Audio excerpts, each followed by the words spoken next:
नमस्कार विद्यार्थी मित्रमैत्रिणींनो, ST publication या चॅनलमध्ये तुम्हा सर्वांचे स्वागत आहे। तर आजच्या व्हिडिओमध्ये आपण बघणार आहोत नोंदणी व मुद्रांक शुल्क विभाग भरती 2025।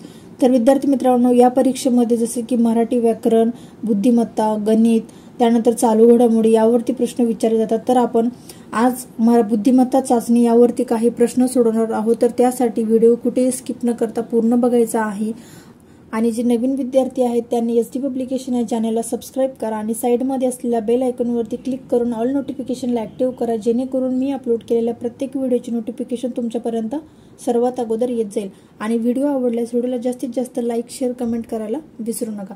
चला तर विद्यार्थी मित्रांनो, वळूयात आजच्या व्हिडिओकडे। तर आजच्या व्हिडिओचा टॉपिक आहे की बुद्धिमत्ता चाचणी। तर आजच्या व्हिडिओतील पहिला प्रश्न आहे विद्यार्थी मित्रांनो, तर या ठिकाणी बघू शकता विद्यार्थी मित्रांनो, प्रश्न क्रमांक पहिला आहे, युवराजची काकू ही राहुलची मामी आहे, तर राहुल युवराजचा कोण आहे? तर विद्यार्थी मित्रांनो, प्रश्न नीट वाचायचा आहे की युवराजची काकू, या ठिकाणी आपण लिहून घेऊयात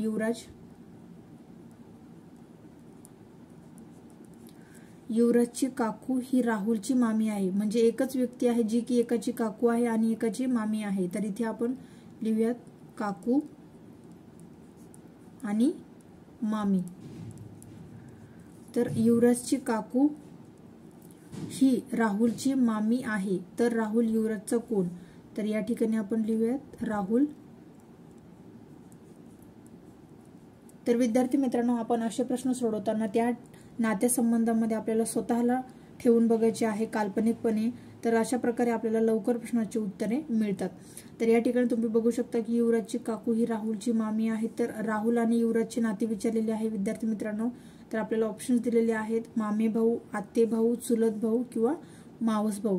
तर विद्यार्थी मित्रांनो, या ठिकाणी या प्रश्नाचे उत्तर काय होईल? जसे की आपण या ठिकाणी बघितले आहे की युवराजची काकू आणि राहुलची मामी ही एकच व्यक्ती आहे, तर मग हे दोघे कोण लागणार आहेत? तर ते आहेत आत्ते भाऊ। या प्रश्नाचे उत्तर आहे विद्यार्थी मित्रांनो आत्ते भाऊ। अतिशय सोप्या पद्धतीचा हा प्रश्न होता विद्यार्थी मित्रांनो, त्यामुळे अशा प्रकारचे प्रश्न परीक्षेमध्ये येऊ शकतात। तर त्यासाठी आपण अशा प्रश्नांचा सराव करणे गरजेचे आहे। युवराज आणि राहुल कोण आहेत विद्यार्थी मित्रांनो? तर ते आहेत आत्ते भाऊ। तर त्यानंतरचा प्रश्न क्रमांक 2 आहे विद्यार्थी मित्रांनो, नितीनला 4 काका आहेत। नितीनला किती? 4 काका आहेत, तर धुळ्यात राहणाऱ्या काकाला भाऊ किती? तर विद्यार्थी मित्रांनो, तुम्ही बघू शकता या सब्जेक्टचे नावच आहे की बुद्धिमत्ता चाचणी। सर्व प्रश्न बुद्धिमत्तेवरतीच अवलंबून राहणार आहेत। या ठिकाणी आपल्याला कुठले सूत्रही वापरायचे नाहीत आणि काही नाही, फक्त आपल्याला या ठिकाणी आपल्या बौद्धिक क्षमतेवरती जास्त जोर द्यायचा आहे। तर आता हा प्रश्न तुम्ही बघू शकता, नितीनला 4 काका आहेत। तर नितीनला 4 काका आहेत म्हणजे नितीनचे वडील हे 1 आणि नितीनला काका किती आहेत? तर 4 आहे। म्हणजे एकूण ते भाऊबंड किती आहेत? तर ते 5 भाऊबंड आहेत। तर धुळ्यात राहणाऱ्या काकाला भाऊ किती? जर आता धुळ्यामध्ये त्याचे काका राहतात तर त्यांना भाऊ किती राहणार आहे? तर त्यांना भाऊ किती? 4 राहणार आहे। म्हणजेच ते एकूण 5 भाऊ आहेत, त्यापैकी धुळ्यात राहणाऱ्या काकाला भाऊ किती असणार आहे? तर 4 भाऊ असणार आहे। हा आपल्याला कन्फ्यूज करण्यासाठी प्रश्न आहे विद्यार्थी मित्रांनो, परत एकदा नीट लक्ष द्या। समजा इथे आपण लिहूयात, समजा नितीन आहे,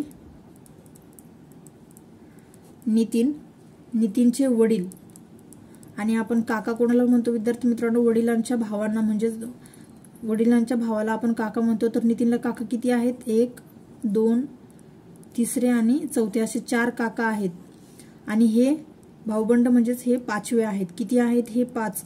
तर मग धुळ्यात राहणाऱ्या काकाला भाऊ किती असणार आहे? समजा हे 4 नंबरचे भाऊ हे धुळ्यामध्ये राहतात काका त्याचे, तर त्यांना भाऊबंड किती असणार आहे? 1, 2, 3, 4। तर या प्रश्नाचे उत्तर आहे विद्यार्थी मित्रांनो, धुळ्यात राहणाऱ्या काकाला एकूण भाऊ किती? तर 4 भाऊ असणार आहे। तर प्रश्न नीट कळत आहे विद्यार्थी मित्रांनो। तर विद्यार्थी मित्रमैत्रिणींना, आपण परीक्षेच्या दृष्टिकोनातूनच या ठिकाणी अशा प्रकारचे प्रश्न घेत आहोत। तर तुम्हाला माझी शिकवण्याची पद्धत ही कशी वाटत आहे तुम्ही मला कमेंट थ्रू कळू शकतात। आणि व्हिडिओ आवडल्यास व्हिडिओला जास्तीत जास्त लाईक, शेअर, कमेंट करायला विसरू नका। त्यानंतरचा प्रश्न क्रमांक 3 आहे विद्यार्थी मित्रांनो, प्रश्नचिन्हाच्या जागी कोणती संख्या येईल?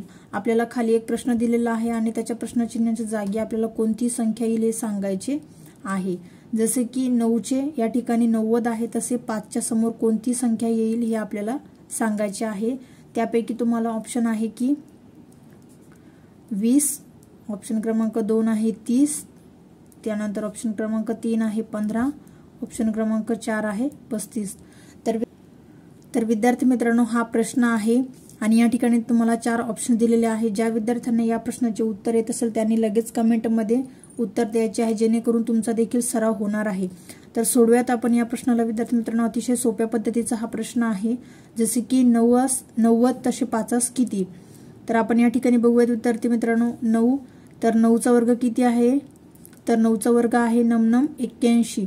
तर 81 मध्ये आपण जेव्हा 9 मिसळवले विद्यार्थी मित्रांनो, ऍड केले तेव्हा याची किंमत किती होते, तर 90 होते। म्हणजेच विद्यार्थी मित्रांनो आपली ही पद्धत योग्य आहे। 9चा वर्ग 81 आणि त्यामध्ये आपण 9 ऍड केलेले आहे, म्हणजेच टोटल 90 आलेली आहे। त्याच प्रकारे आपण याचे सुद्धा करून बघूया, जसे की 5, तर 5चा वर्ग किती आहे विद्यार्थी मित्रांनो, 5चा वर्ग आहे 25 आणि 25 मध्ये जेव्हा आपण 5 मिसळवले तेव्हा या प्रश्नाचे उत्तर किती येणार आहे, तर 30 येणार आहे। ऑप्शन क्रमांक 2 हे या प्रश्नाचे उत्तर आहे। तर इथपर्यंत कळाले विद्यार्थी मित्रांनो। तर या प्रश्नाचे उत्तर काय आहे, ऑप्शन क्रमांक 2 म्हणजे 30 हे या प्रश्नाचे उत्तर आहे। तुम्ही अशा प्रकारचे अनेक देखील प्रश्नांचा सराव करू शकता। त्यानंतर प्रश्न क्रमांक 4 आहे विद्यार्थी मित्रांनो, सोबतच्या आकृतीत प्रश्नचिन्हाच्या जागी कोणती संख्या येईल। आपल्याला ही आकृती दिलेली आहे आणि या आकृतीमध्ये प्रश्नचिन्हाच्या जागी क्वेश्चन मार्कच्या ठिकाणी कोणती संख्या येईल तर हे आपल्याला सांगायचे आहे। आपल्याला ऑप्शन दिलेले आहेत 65, 55, 60 आणि 58। तर या 4 ऑप्शन्स पैकी प्रश्नचिन्ह जागी कोणती संख्या येणार आहे हे आपल्याला सांगायचे आहे। तर विद्यार्थी मित्रांनो असे प्रश्न बघून घाबरायचे नाही किंवा गोंधळून जायचे नाही। यात अत्यंत सोप्या पद्धतीचा हा प्रश्न आहे आणि या प्रश्नामध्येच याचे उत्तर लपलेले आहे। तर आपण हा प्रश्न सोडवूयात विद्यार्थी मित्रांनो। जसे की तुम्ही आता इथे बघू शकता, ही ती आकृती आहे।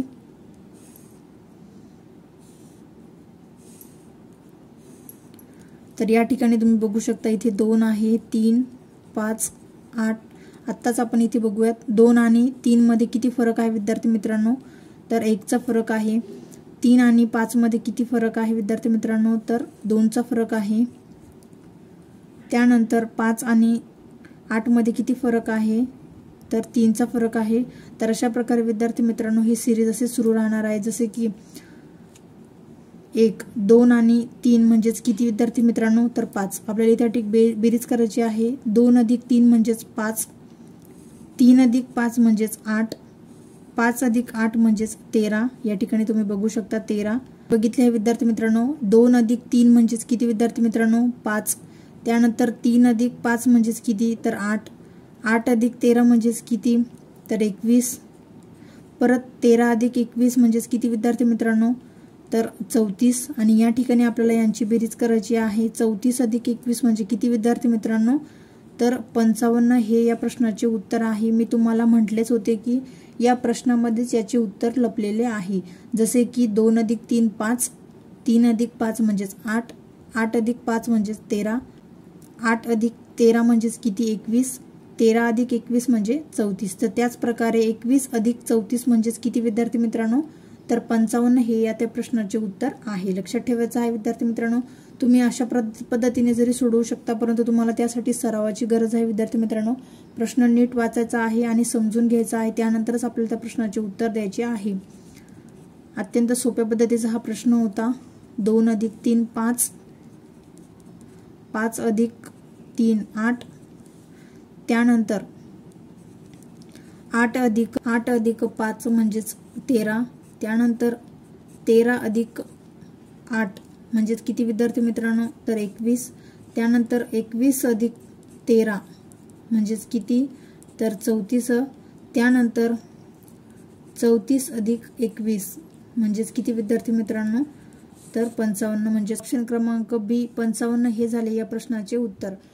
तर विद्यार्थी मित्रांनो आजच्या व्हिडिओमध्ये दिलेली माहिती तुमच्यासाठी परीक्षेच्या दृष्टीने महत्त्वाची आणि अचूक ठरत असेल तर एसडी पब्लिकेशन या चॅनलला सबस्क्राइब करा आणि व्हिडिओ आवडल्यास व्हिडिओला जास्तीत जास्त लाईक शेअर कमेंट करायला विसरू नका। थँक्यू। भेटूयात पुढील व्हिडिओमध्ये अशाच प्रकारच्या नवनवीन माहितीसह।